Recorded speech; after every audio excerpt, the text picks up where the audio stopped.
Bonsoir à tous, ravi de vous retrouver pour une nouvelle saison de Dialogue Hainaut. Et comme chaque année, ce début de saison est l'occasion pour nous de se focaliser sur la rentrée scolaire dans la province de Hainaut et plus particulièrement cette fois sur l'enseignement spécialisé.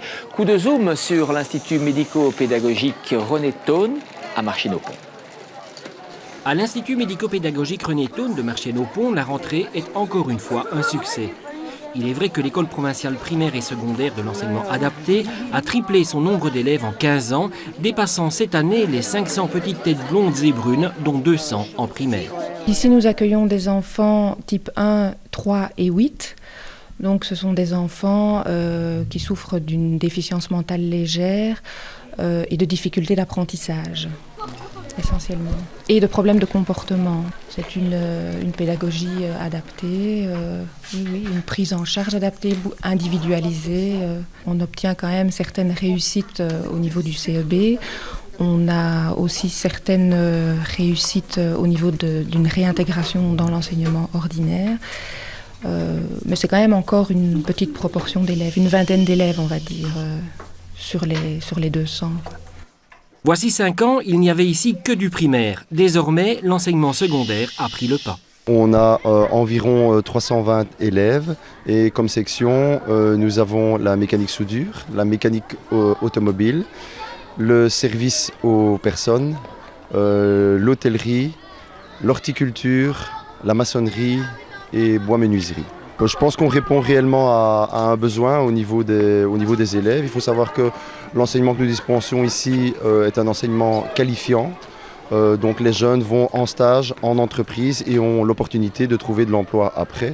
Et nous avons d'ailleurs maintenant aussi un partenariat où nous avons des élèves qui vont au CEFA.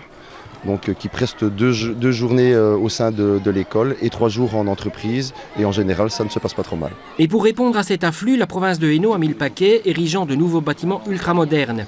Après un bâtiment pour la cuisine, une carrosserie, c'est toujours sur fonds propres, une buanderie qui est en train de se construire pour la section aide aux personnes.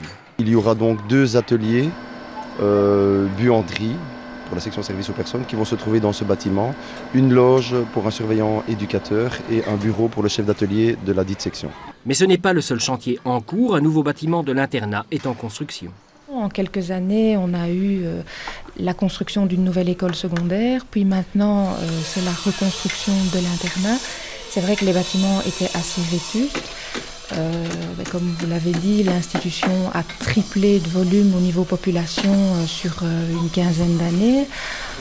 Il était temps. Donc je crois que pour tout le monde, pour le personnel, c'est vraiment l'espoir d'avoir enfin des beaux locaux aux normes et des conditions agréables de travail.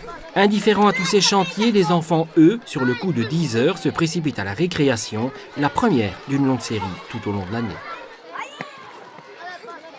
Et un milieu scolaire que nous ne quitterons pas puisque la semaine prochaine, nous ferons le point sur la section secondaire de transition artistique, danse très précisément, qui depuis 1 an connaît un vif succès à Tournai. À très bientôt.